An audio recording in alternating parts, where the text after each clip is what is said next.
Peace, peace, blessings, peace, family, peace, all who are tuned in. Here we go again with another episode of Moments in Mastery. Moments in Mastery, where we just talk about mastery in every aspect, in different aspects, self-mastery. And it's Masternomics, what we focus on. Self-mastery, mastery of the self, mental, physical, financial, in every aspect to help us help others reach their highest potential and helping ourselves in the process. So if you've been tuning in, we always have some good topics that help us along the way, and we help others on their entrepreneurial journey or your life journey, wherever you're going, wherever you may be, no matter what part of the planet you're on, we're just here to help. So that's what our company is about, and that's what this is about. And so, as we see the world today, we see things happening, events are constantly happening because there's life, right? And we know it happens, right? Things happen. So it's all about how you adjust. Mm-hmm. It's all about how you not react, but respond to things. But so one of the things that I wanted to talk about was, seeing the way of the world in every aspect, society, relationships, mm-hmm. economics, business, mm-hmm. Which all deals with energy and transfer of energy. Seeing that there is a shift, there's a wealth shift, mm-hmm. there's every type of shift, everything is shifting in our universe. That's happening, whether people are ready or not. Right. The reality is things happen, mm-hmm. whether you're ready or not. And we realize that life deals with cycles, just like there's seasons. The seasons change, winter, spring, summer, autumn. As the seasons change, that's how the universe, it deals with cycles. Mm-hmm. Well, definitely in this cycle that we're in, we see power being shifted back. The power shift. To those who have had it all of the time. Which is us, which is the people, right? So the power is in us. Even as humans, we're an energy source. Mm-hmm. So with the shift that's happening, with the power shift and the wealth shift, where do you fit in? So if you're in business, where do you fit in? In life, where do you fit in with this shift? More importantly, are you ready for the shift? Mm. Okay, because it's just like when a hurricane comes. The thing about hurricanes, they can be tracked. Mm-hmm. So now with technology, we can track a hurricane coming, right? As it comes down that transatlantic slave route, because that's where they come down the same path that those ships came. We can track it though, and so if you can see something. It's coming. So what happens there? That means you have time to prepare. So what's happening in society with the economy and things that's going on in the world, political and all this stuff, we see things coming. But more importantly, we have the power to not only prepare, but to get ready and take advantage of the opportunity. Mm-hmm. Okay. So, when I always talk entrepreneurship, I'm always talking about you, the person, right? I'm not just talking about just getting money.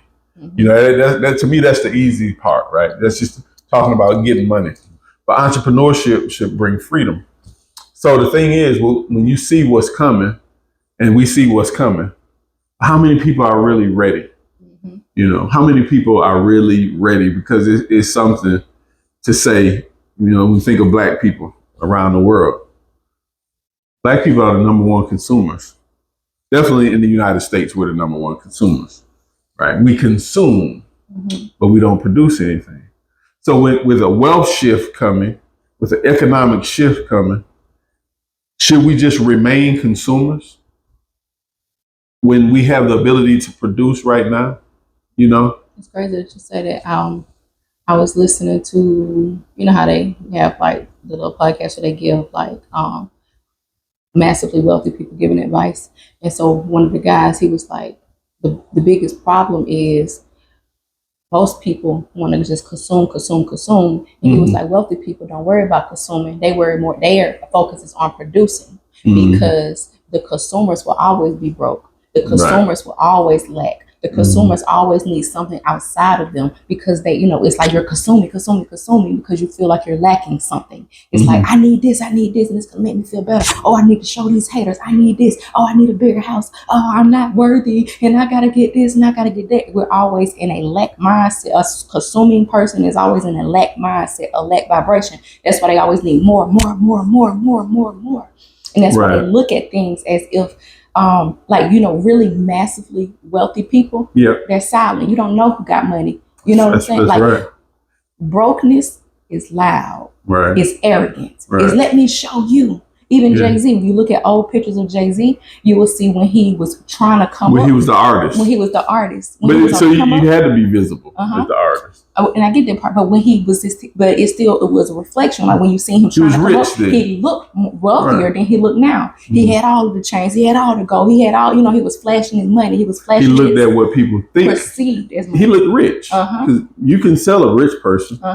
Right, like the old Jay-Z. Once he got real wealth and he was no longer a consumer, but he was a producer, he didn't care about the chains. He don't show off his wealth. He don't show off his money. He ain't showing off his houses. He not showing off his cars. He really don't care what you think he have. He won't. As a matter of fact, he really rather for you to think he's broke now because you'll stop begging him. You know, and so it's the consciousness shift. But not only did his consciousness shift, how he moved in the world shift, regardless if you like Jay-Z or not, regardless of what you believe in, but it's just to show you the difference in the mindsets of a consumer versus a producer. Right. And you can never be truly happy, to be honest. You can never be truly fulfilled as only a consumer. You know, the most insecure people are the ones that spend the most money. The most insecure woman is the one that spends the most money in the world. You know, because even when we was talking, it was like the woman, the black woman is technically the number one producer because nobody spend more money than American black woman. I mean, I'm sorry. Consumer. Because nobody spend more money than a black woman in America because they play so many tricks on us that we hate ourselves. We got to go buy this. We got to go fix this. We got to go buy more hair. We got to go buy a bigger butt. We got to go buy pay for a flat stomach. We got to go pay for breasts instead of being, you know, like not anything against the people that need to do that or whatever for their own whatever. But we are looking out for everything outside of us to fulfill us. And we're constantly consuming everything that's coming in, everything that's being projected to us. But you're going to be on the wrong side of history in the end because while you're trying to look good, that's working towards somebody that want to destroy your ass a benefit, right? It's like, if I want to destroy you, let me make her real insecure. Let me go make her spend all her money on traveling and doing this and looking good in the club and making her have bundles and all. And there's nothing wrong with it, but it's just like, where's your values at? Well, yeah, it's like this. Let's stick where we was, right? You gave a good example. You said, well, the masses of us, right? And I would say us because I like people to understand. I see us as one people. It's just some of us are vibrating lower. And I came out of this thinking. But the masses of us, we focus on being rich. You can see somebody that's rich. Like you said, the old Jay-Z, you can see the gold chains. You can see the fancy car. But if I say Jay-Z, you get an image right now, right? If I say, who else? You can name any other rapper. You can name any other entertainer. You can name any basketball player. You can name any football player, right? You can see, you know, the cars they drive or whatever. Or even in the hood, we say he hood rich because he got the shiny car with rims or whatever. You can see that, right? I can name those people and you get a visual. But for most of us, if I say Robert Johnson, most people don't know who Robert Johnson is, right? Richest black man in America, right? Billionaire. He's wealthy. You see? So we're so caught up with what we see, you know. And because we're caught up with what we see, we just want to consume it. We give all our attention to just what's visible as opposed to what you can't see, which should be internal. Mm-hmm. So we focus so much on, like you gave a good example, Black women, right? They're not our women, our sisters. They're not buying these things by just chance or luck, right? They don't just go by. It's a strategy behind getting your wealth and keeping you in a consumption state. And so, like as you said, a woman is entitled to buy whatever she wants. She's entitled to enhance herself if that's what she wants to do. But now when we realize there's a strategy in me pushing something to you, right, then we have to say, well, you have to strategize yourself and say, yeah, I might have $10,000, $20,000 to do this, but if I have a $80,000 car and I'm living in government housing, or if I'm on public assistance, right? Where's my financial literacy? Where's the real value in my life? Is this an asset? Because you'll pay for an $80,000 car, right? Or you'll put, I don't know, whatever the stuff costs, $30,000, $40,000 into enhancing the outer visible parts of us. But people won't invest in a course that will show them how to make $80,000 in 1 month. You see? So we go put ourselves in debt because we have a consumption mind, right? It's like a pig. The thing about the pig, which mostly our religions tell you the pig is not good to eat. Overly consumed. Yeah. A pig is a pig. And we use the term pig, right? And we use it to be an example of just eating up anything. So we have a pig mentality as a people, a lot of us, just gluttony. Because a pig will eat anything. And the problem with us as a people is we're eating anything. We think eating is just putting something in your mouth. It's whatever you consume mentally. So we're eating everything. And so when I always talk about, the right things. Right. Well, we're consuming that too. But because the mind, you're not actually thinking, right? You're consuming any and everything. It's like you can eat bad food, but you still drink water. Water's good, right? But it's too much of the bad stuff there. Do you see what I'm saying? So there's no balancement. And so that's what's happening with social media. We're consuming so much information. Some of it is good, but there's a massive amount of garbage. And so when you just constantly pump information to people, we're on a dopamine fix. We're drug addicts going like this, scrolling all day, right? So you keep somebody in a consumption mindset, okay, as opposed to a production mindset, okay, which is a creative mode.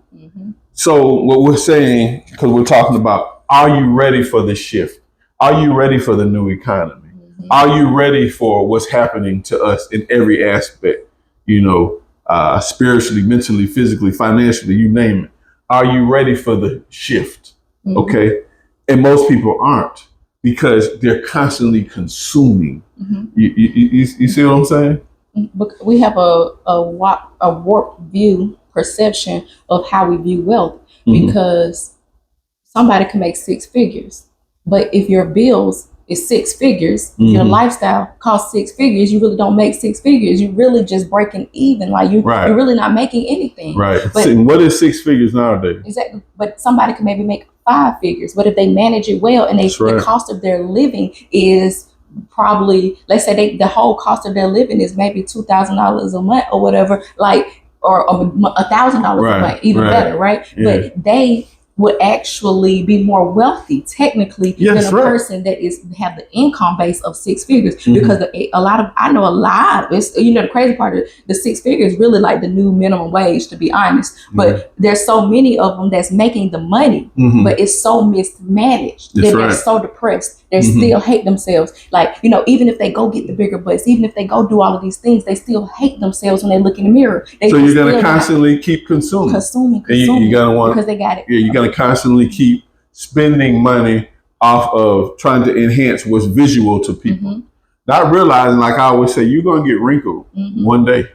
It's obviously part of your life process. And if you need to do that to build yourself, to build your confidence, that's cool. But make sure you build it inside first is what I'm saying. Right, it's like, I'm not saying don't get the enhancements. I'm saying don't let that be your driving force of making you feel like that's the only thing that's going to make you worthy. It's your purpose of existence. Yes, you need to know you're worthy before you do that. Because if you don't look in the mirror and love you, regardless if you want to fix a couple things or not, then no matter what you fix is never going to be enough. Right. I know people that get Botox and people that get tummy tucks and stuff like that, and they end up gaining it all right back because they still hate themselves. They look in the mirror and they still think they're they don't focus on the inside of them, right? The outer is just a reflection of the inside. So if we got poor, bad eating habits, you can do lipo, you can do whatever you want, but if you still eat bad, it's going to happen again. So you're going to gain the weight back, right? But more than anything, we have bad thinking habits. No matter what it is that you do, you can change the way you eat. You could be exercising every day. You can read all the books, but if you still have bad thinking habits, well, you won't do it if it all starts with our thought, right? So most people don't think. So the only thing they do is react, right, to a impression that's put out about it, put on you, right? And so impressions become dangerous when they impress on our conscious, and then it presses down in our subconscious, and subliminally we're on autopilot in bad habits. You follow what I'm saying? So us as a people, we have to learn how to think. And that sounds crazy because most people say, I am thinking. No, you don't know how to think because you don't understand how your mind works. So all the thoughts we have, they're not new. Somebody gave them to us. Because we don't think thoughts, we receive thoughts. Exactly. According to the vibration that we're on. Right. And there's nothing new under the sun. You ain't thinking nothing that ain't never been thought.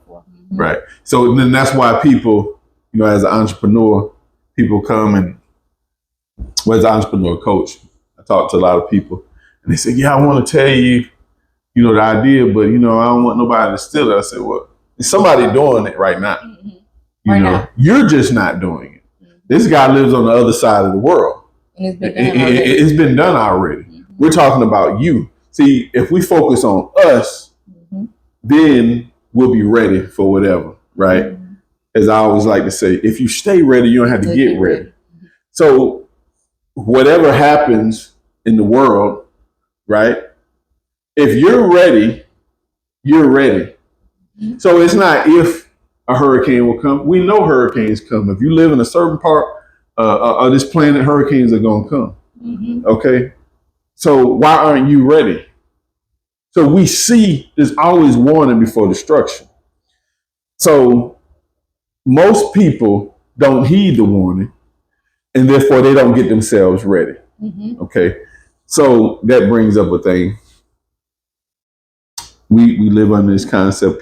Some people say, well, you lucky. That's easy for you to say. You got this, you got that. I hear that all the time. Right? And those are people that don't understand there's really no such thing as luck. Right? It's just opportunity and preparation. It's just the energy. Yeah. Well, think about it. There's opportunity and preparation. And so most people, when I talk, if you talk to anybody, you don't have to be a Fortune 500 company. You talk to any successful business owner, and I say, you doing good? Yeah. You're like, man, I'm doing great. I wish I would have done this 10 years ago. What stopped the person from doing it 10 years ago? They stopped themselves.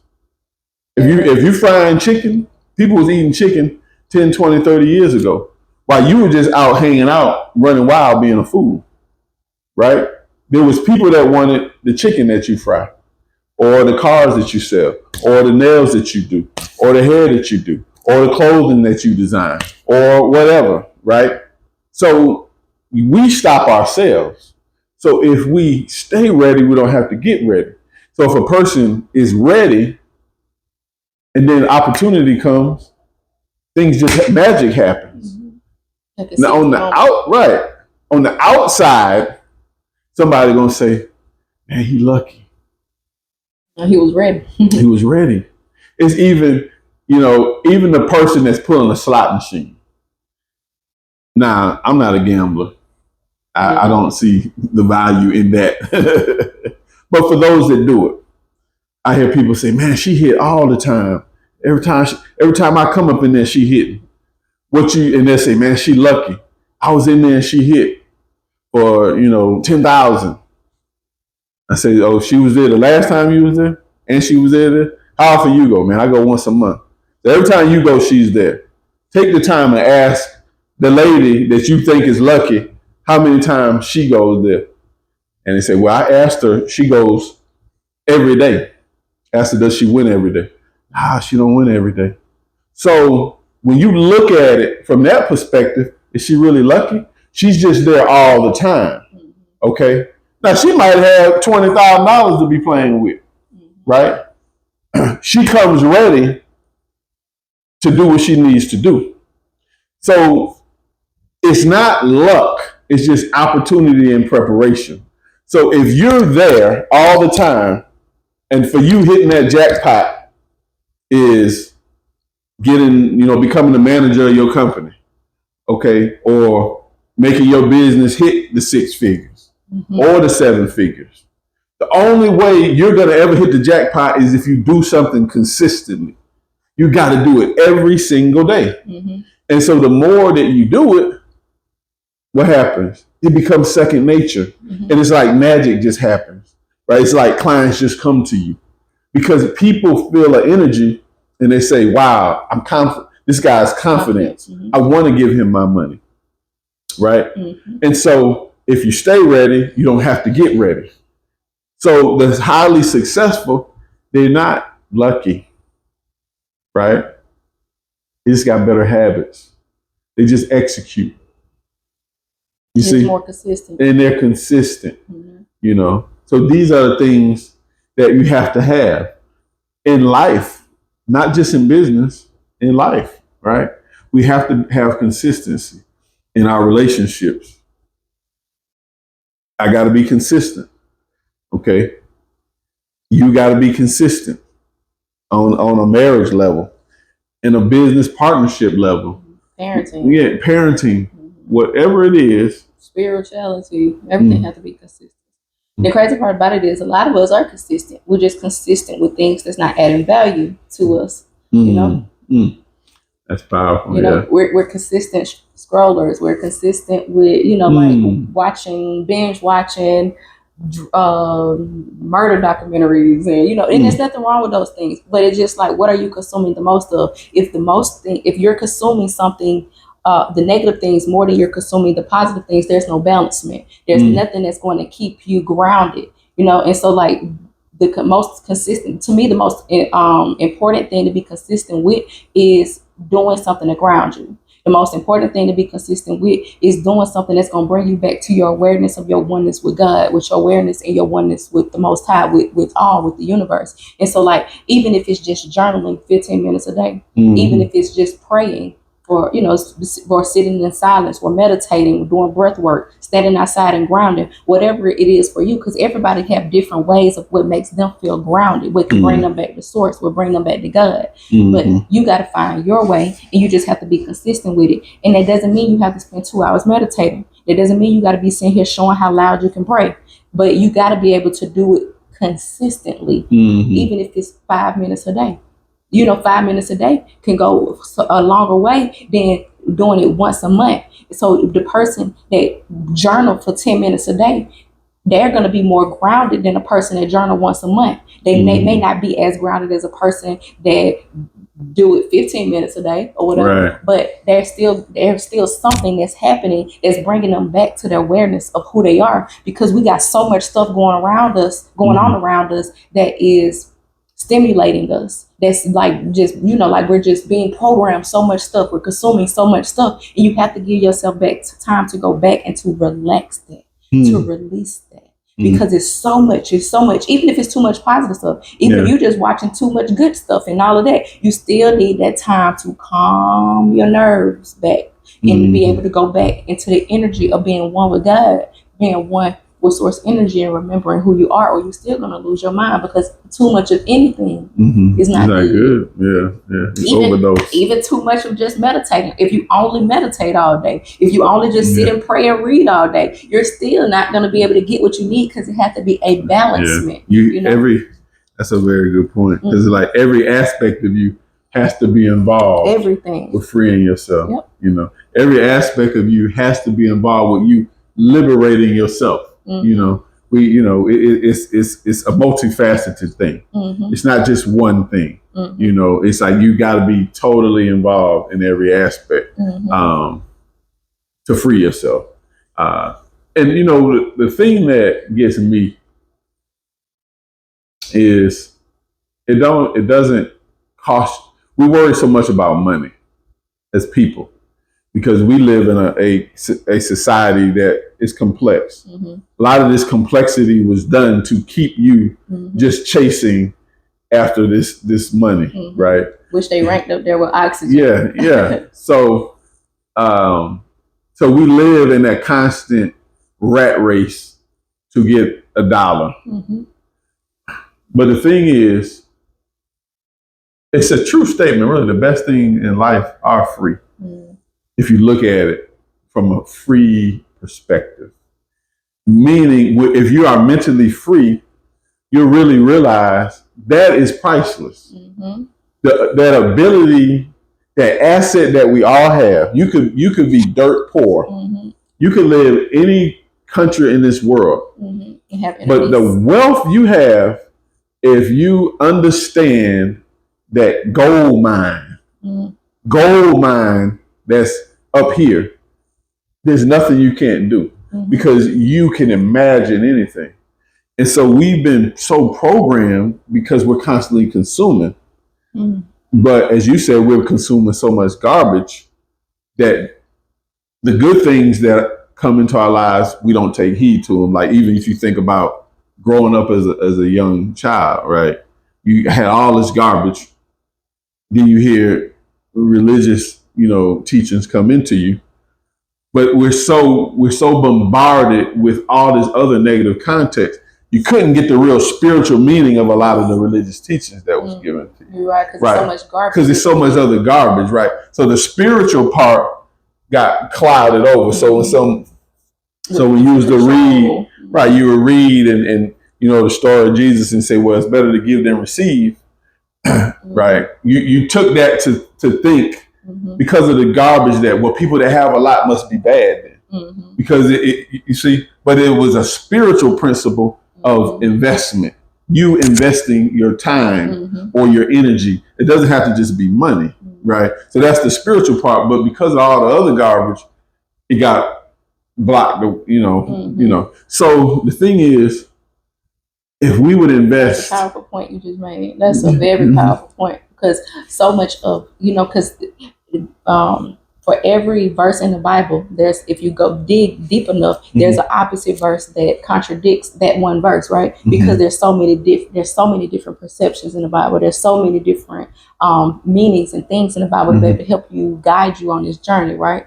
And so, but each of them, they appear to contradict because we've been programmed and we think that this is, and I just say it like this. Most people think the Bible is a book. It's not a book. What is it? It's a collection of books. There's different books. Not a book, it's books. It's books, right? So there's 66 books in the Bible that most people have. Right. And most people don't realize that those Bibles, when they say John, they mean John perception wrote this. They don't mean God. Right. It's John. Right. It's Matthew. But the thing is, it says that in the book. It says it. And so in each book, it tells you, Luke said, well, I wrote this book because of such and such. Yep. He's telling you why he wrote the book. Right. But the point is that these are the collection of books. And so if I write a book and you write a book and they write a book and they write a book, if we do it all in the same year, we might get a similar meaning.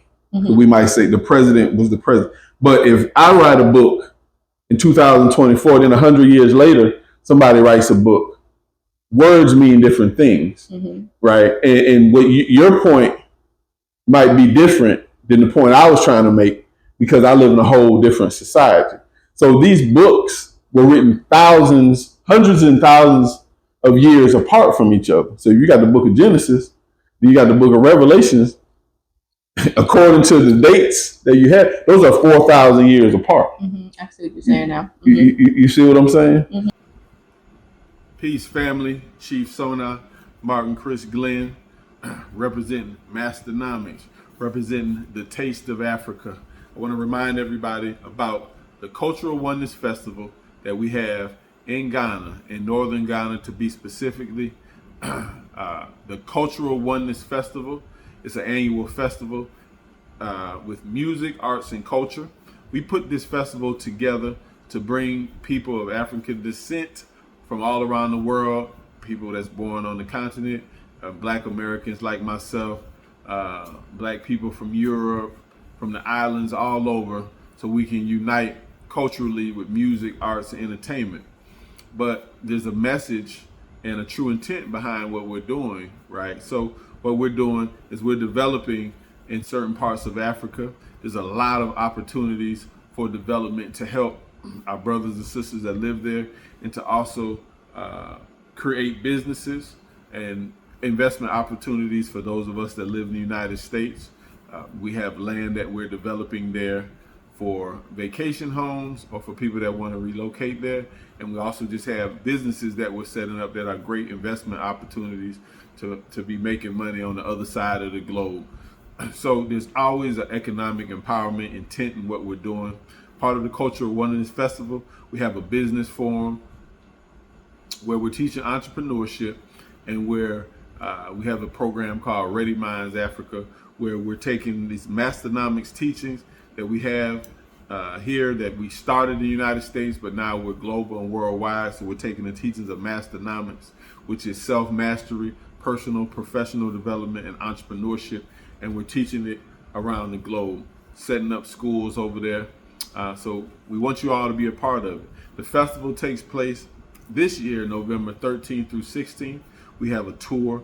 Part of the tour, we go through the slave castles and the door of no return, and back to our divine kingship that was stolen from us and taken from us. So we go into the historical aspect, and we see some of the sites where these slave camps were, and we get teach and get a better understanding of what was done and how it was done and how we got in this situation that we're in today. But it's not to point fingers, it's not to be victims, it's to gain the knowledge and the awareness, so we make sure these things never happen again, and most importantly, so we can look forward to the future and build, right? So the Cultural Oneness Festival, brought by the Taste of Africa, which I am the co-founder and the chairman of the Taste of Africa, and my partner Tango, who resides in Ghana. So we want to invite everybody, November 13th through 16th, come and visit the beautiful country of Ghana with us. Hey, we're all gonna be there. Hope to see you there. Check us out. So therefore, somebody had to take these 66 books and say, we're gonna put this book, and we're gonna put this book, and this book. Mm-hmm. Then we're gonna call all of this book the Word of God, or we call it the Bible, right? So that's so to get a true understanding, right? You have to do your own work and own study, right? And that's the problem. What we don't do in life.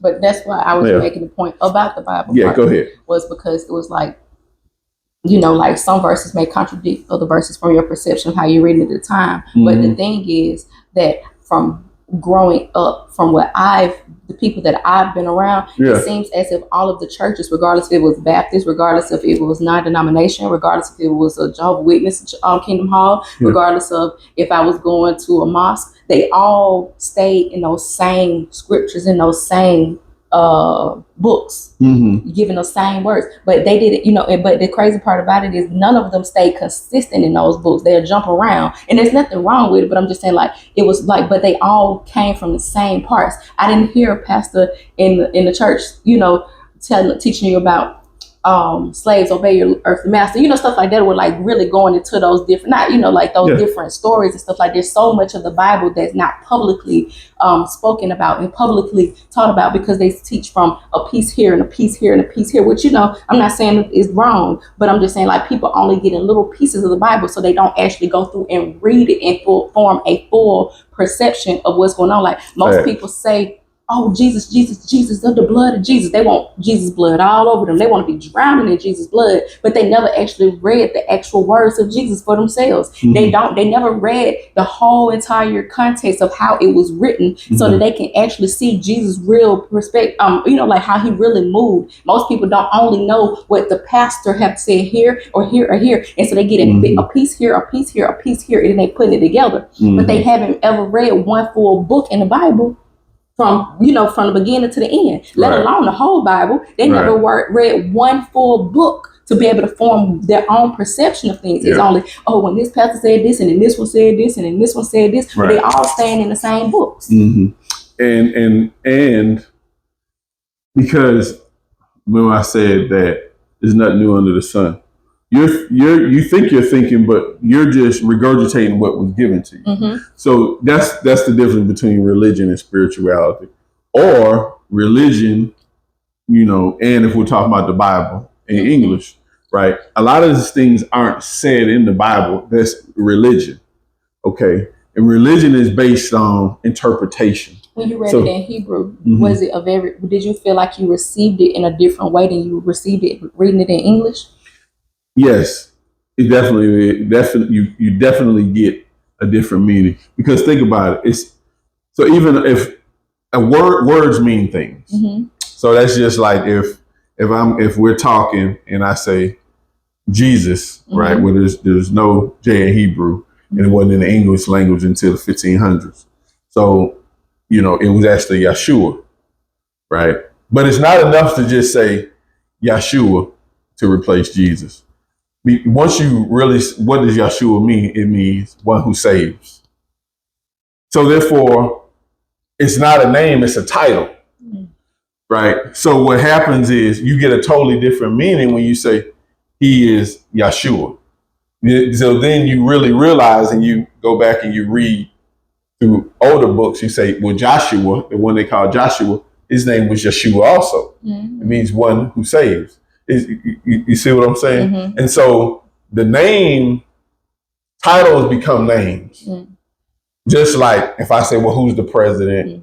At that time we would say Barack Obama was the president, right? But there's some people that's going to address him as president. Some people will say Mr. President. Even if he's not a president. And if like my daughter says, well, who's that? I'm saying that's the president. Sometimes you might not say the name his mother gave him. His title becomes, right? And so once you really start looking at these languages, you start really realizing that our emotions get attached to titles, and we only have an understanding based off of what we know. So even when you go into the word God, right? God don't mean like some people think God is the all, right? Right. Humans can be gods, and this is in the Bible. Right. So, and some people say, well, that's a big G, little g. No, that's not correct either, because in the Hebrew or the Aramaic, actually there's no upper and lowercase letters. So that's not true. And they say, well, that's big G, little g. There's no upper and lowercase letters. From reading it in Hebrew context, how did you interpret God when you read it that way? Like, what made for you to say, oh, that's not source energy either. So like what made you form that opinion or whatever from? Well, because it's not opinion. It's just based off of what it is. So in other words, if you anybody can do this, right? So if you go get the Hebrew translation of, let's say, one book like the book of Genesis, it says in the beginning God created heavens and earth. Just take the word God. You can Google right now and say, how do you say God in Hebrew? You're going to get Elohim. Elohim or Elohim, which is a plural, right? So this is just facts. So then when you say, well, what does Elohim means, right? And you can go to the Hebrew. You say Elohim is a plural for these beings. Okay, these beings and if you were studying so in the Quran, God was these beings. It was a group of beings. That's what that word God. That's what that word God translates. But then you have also in that same Bible, you'll read sometimes it says the Lord God. So you have Lord in front of the word God. So that's telling you there's a difference. So there's God, then there's the Lord God. So the Lord was one of these beings. He was God to these beings, right? But that all comes with understanding the language. And so once you face this reality, for us that went through slavery, and people say, well, you didn't physically go through it. Well, you can study epigenetics. I'm still experiencing. It's in my DNA. So for us that went through slavery, we had to understand there was a time when it was illegal for us to read the words that we're reading in this land. Right. It was illegal for us to read. So therefore, we accepted what was given so we could survive to an extent. Because it was beaten to us. Right. And so therefore, it's one thing to not let a person read, but then you give them something that's been mistranslated from another language. There becomes an overlay of confusion. But the divine or God in us can find good in all things. So we could take it. You might mean it for bad, but we take it, we master and study it, and we start to lift ourselves up. And that's what we did here in America. A lot of it was through the Black church. And it's kind of how they made the word nigga, because a lot of people are very offended by the word. And there's some people, because I don't really care, whatever, how you feel about it, whatever. But there's some people that feel like, okay, well, I'm going to take that word and I'm going to make it mean something good for me. And so it became like a greeting towards the Black community. It became like a greeting for when you see, what up, my nigga? Right. So it really, they took it and they said, okay, if I'm going to be called this anyway, let me make it work for me. It's kind of no different than... Well, and a lot of people, it's the same in the aspect of it shows you what conscious level are you on, because just like we said the word God, the N word, because I say it, but I don't know if they like us to say it on what the platform we on, so I don't know. I don't want to get banned or whatever. But so in any event, so a word can mean one thing to one group of people and mean something totally different to them. So so let's hold on to God for a second. So if I go somewhere, some people's only concept of that word God is like, oh, this spirit force, a man, it just has all this power. He's sitting on a throne somewhere, right? And we say that's God, and they're afraid of the word, right? There's some people that read the same Bible, they have a different concept of God. They can say, well, I'm creating the image and likeness of God. So then their mindset starts to make this mystical being more internal, because it's like, well, I look at myself and I have the ability to become a God, right? It's all based on your perception of how you view yourself and your reality. So with the N word, when I greet some people, if in the hood where we're from, so if we greet each other with that word, it's not looked at in the words of Tupac. In the words of Tupac, who said, when he said, I'm saying N-I-double-G-A, not N-I-G-E-R, right? Not what he say, not the ones that hang from the rope, the ones that wear the rope around our neck, in their gold.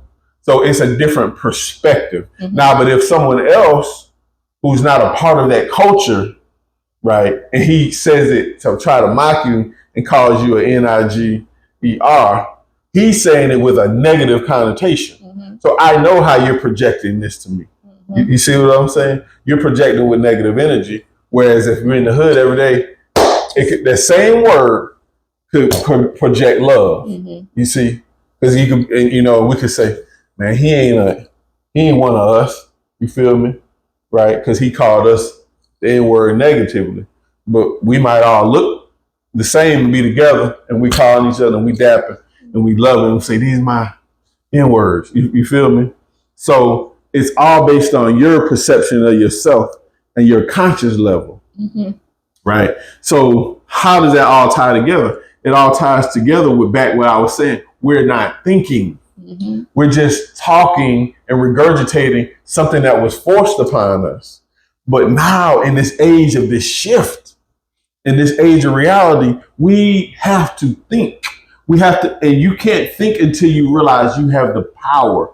You are an imaginative being, right? So guess what? Everything you've been taught, question it, right? Everything you have been taught, question it. And people say, well, even God, yes, God can answer anything. My God can. My concept of God is all. There's no question that's too hard. That's just like even when our children, because we parents, right? And they might ask you something, right? Let's say, you know, the 4-year-old asks you about sex. You can really answer it, but you're like, I'm gonna have to explain this and that. So you just tell them something to pacify them, right? There's a true answer for every question, right? There's an answer to every question and every problem can be solved. As long as the world revolves, I'm gonna get mine. That's the belief of a mastermind. I'm a mastermind. So there's an answer for every question and every problem can be solved, right?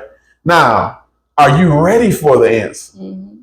So are you ready for the truth? Can you handle what you're asking for? Yes. So we're in that age that guess what? If you ask for something, you can get it, but are you ready for it? We ask for freedom on the planet. I'm talking about us as a people, us as Black people. We ask for freedom. Are we ready for it? Are you ready for it? The freedom that you have right now. Freedom is not free. Right. Freedom comes with a price. And it's come with sacrifice. And so the freedoms that we have as a people, right? Whether you think you can go change your body, buy what you want, do this and that. It didn't come without investment. It didn't come without blood. Your ancestors, right? The ancestors laid down their lives for us.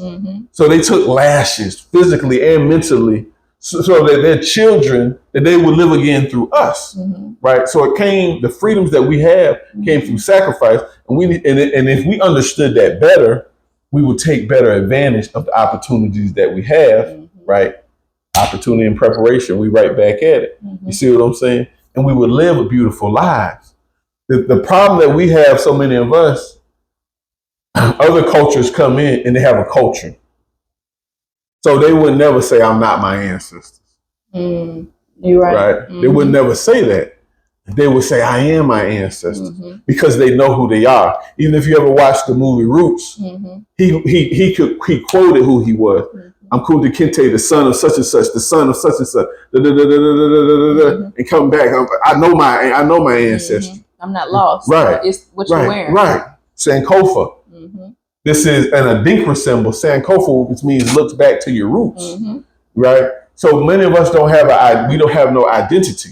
They cut us off from it intentionally. Like how religion was given to us, it was given to us from a very strategic plan of making you lose yourself. Now you can find yourself in it, you know, like, you know, if you're looking at it in a true spiritual way, but you can lose yourself in it if you're looking at it in a religion way of how it's beat into us. Like Christianity wasn't spread by love. That's a lie. Christianity was spread by force. It was beaten to you. You take this to all people, not just to Black people, but all over the world. And you can research the Crusades, right? And you'll see that people died, and that's not just Christianity. That's religion itself. Right? That's religion itself. All the most dominant religions, it was war that pushed them. And then when you came, you know, it's just like the conquistadors, as they're called. You go to Mexico and you study the conquistadors, De Soto and Cortez, these Spanish, they call them conquistadors. What's that mean? That means conqueror. You're glorifying people that came and slaughtered people, and then they put their belief system on indigenous people. This happened all over the world, right? Now, the conquerors will always be glorified because they're the ones telling the story. Right, because they wrote the history. So they're going to glorify that. The history is his story. It's his story, exactly. It's not our story. It's his version of how things happen, right? So that is a true overstanding of you are not thinking, most people. But now we're in the age where you have to think. If you don't start using what's between your ears, you will be in a deeper form of slavery. Mental slavery, right? And it will just expound. So when we're talking about, are you ready? So entrepreneurs, are you ready for what you say you want? Most people say, I want wealth, I want this or that, but are they ready? You know why they're not ready? Because they don't want to do that word. It's called sacrifice. See, if you say you're ready for something, if you say, I want to be this, I want to be that, you got to sacrifice something. And most of us had a concept of sacrifice as saying what? Right, or giving up someone I love. Like you might see some of the videos and they say, well, oh, he's rich because he sacrificed.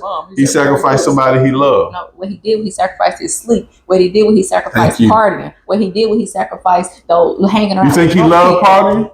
Heck yeah. But he said, let me make this sacrifice because I got to get in this booth. I got to write these lyrics. I got to write this book. They sacrifice the fun because it's fun hanging out. You sacrifice women because it's fun or men because it's fun or drinking and all this. They have to sacrifice drinking. They got to sacrifice smoking. They got to sacrifice sex because they have to be, like what you said, like a week before an actual big game. Kobe Bryant was like, he didn't even have sex with it, for weeks at a time, so you sacrifice, right? So in order for you to be who you say you want to be, for you artists, and they say, well, I'm a starving artist.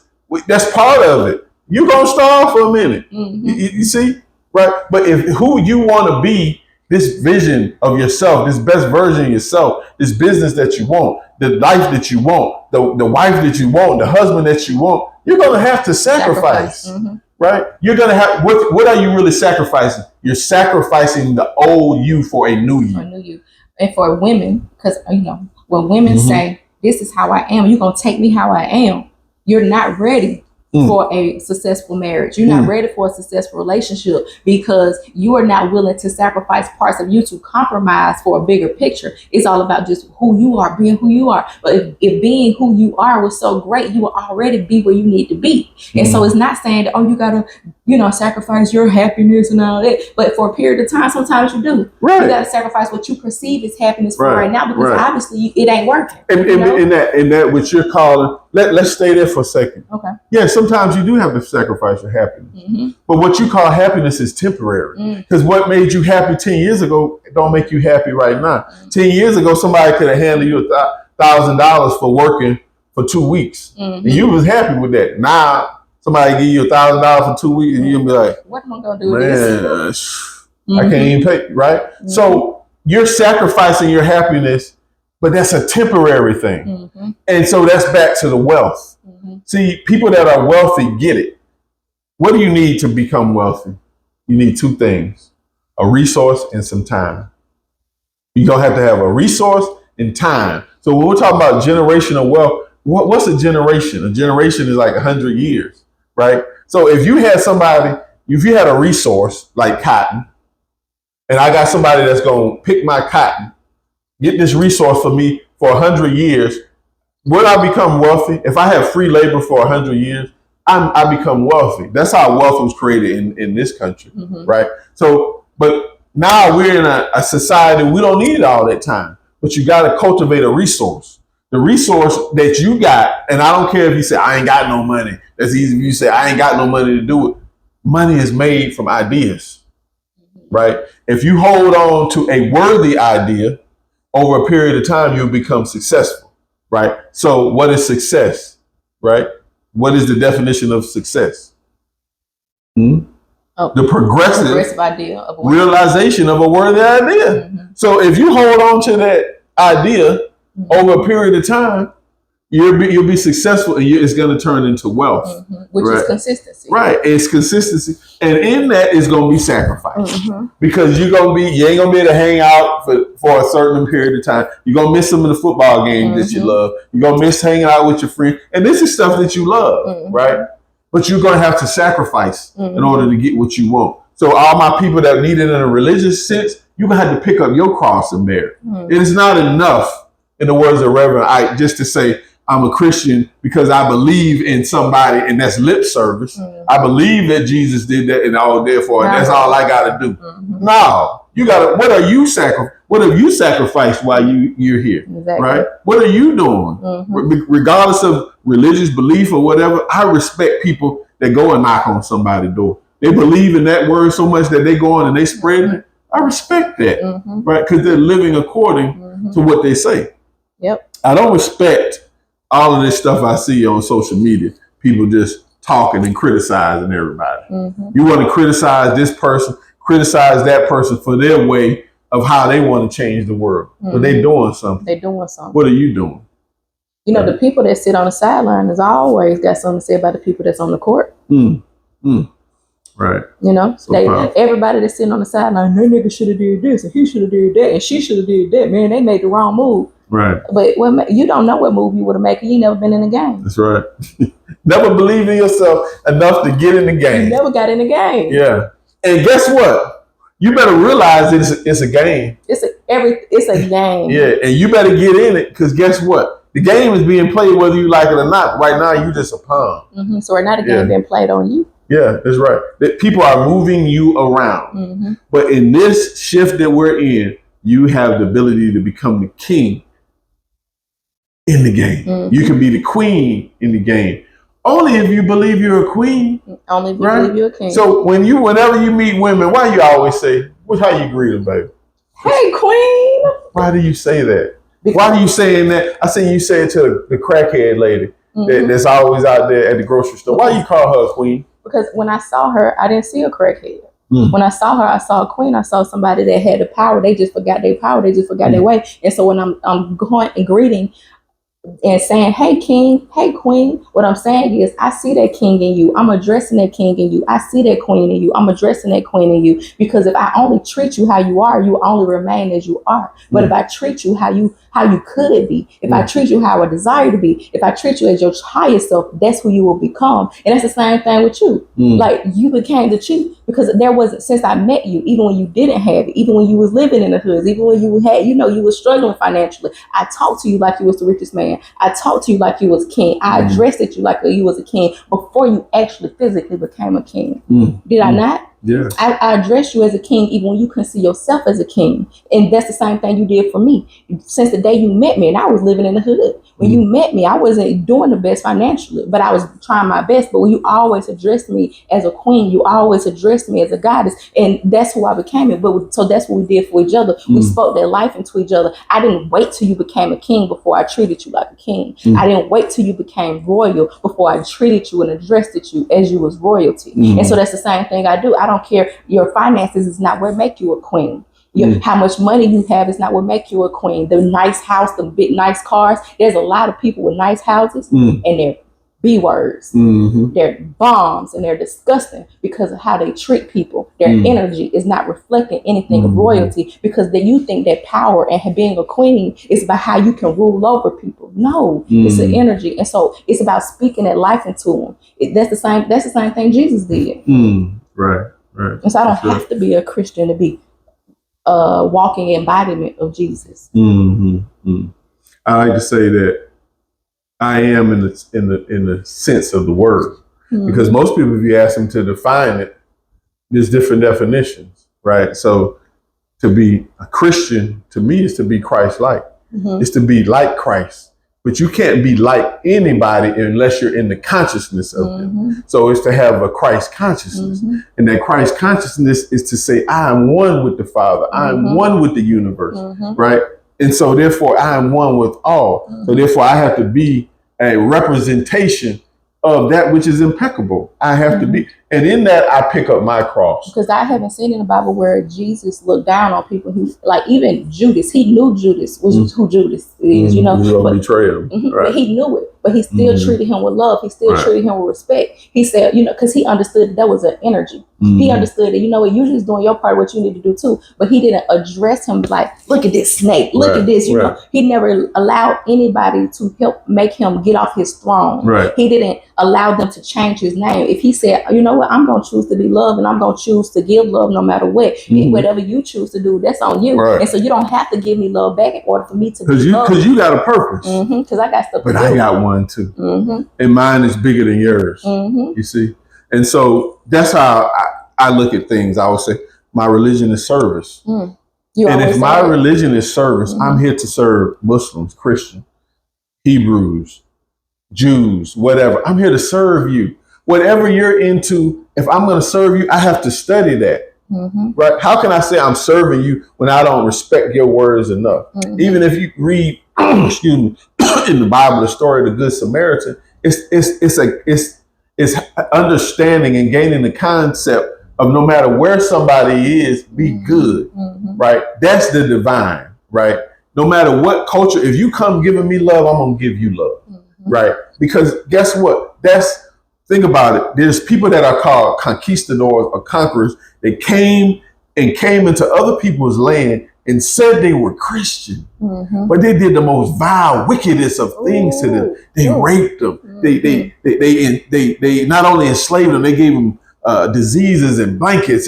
But these people said out of their mouth there was one thing, but their actions showed another. You see what I'm saying? Faith without works is dead. You can profess whatever you want. The people that they inhabited embodied Christ 20 million times over more than them. Because when they came, they gave them love. When they were hungry, they fed them. You see what I'm saying? That is a consciousness, right? It is not enough to just say, this is my religion and go on about your business. Them days over. Nobody falling for that no more. People can think. The youth think we need answers. Stuff got to make sense to us. And the same thing for those in Islam, right? I am into etymology. I study the words. Muslim means means one of, salam means peace, right? Assalamu is the fifth attribute of Allah or God. It means the peaceful one. So if I am Muslim, I am one of peace.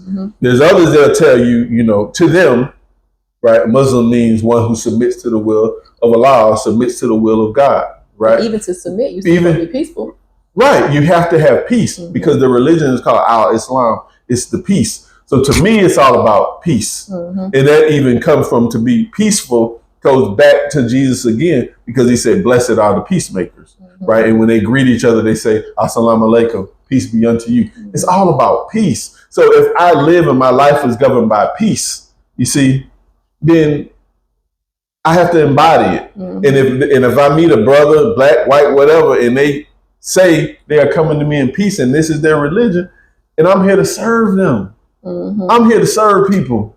I'm here to show you how to be the best version of yourself, right? And one of the best ways to serve somebody is to teach them how to eat, right? So I talk business because I'm trying to teach you how to feed yourself, right? How to keep that woman, right? How to keep that man, right? Get you some money, right? It's an instrument of exchange, right? So we're here to serve people. That's why we created this platform. That's why we have Phoenix Land Development. That's why we're in the community. We're just trying to serve people, So whatever you're into, I'm into it. I get into it, right? That's what I dedicated my life to, serving others. And guess what? When I went to Ghana, right? Every time I went back home, I received more and more, right? And when I was skinned as a chief, the name was given to me. I didn't choose the name. SuŋNaa, help others, in another language. I said, well, SuŋNaa, okay, what's that mean? It said it means help others. And I'm like, wow, that's the name, right? Because what was it? It was the energy You've been invited in that way before you ever even put your foot in Ghana. Right, exactly. Before you ever got on a plane, before you ever even thought about buying a ticket. That's who you have always been, right? Since I've met you. Right. So to end this, you all must help others. If you're in business, your business, make it about serving others. The more people you serve, the more you will receive, right? But when you serve from your heart, right? Serve from that essence, that being in you, right? And serve yourself better by investing in reading and researching and get some audio books and get some courses and get some seminars. And if you're in business, serve yourself better by stop giving your attention to things that don't serve the highest good for you. So in that, peace, love, and light. Peace.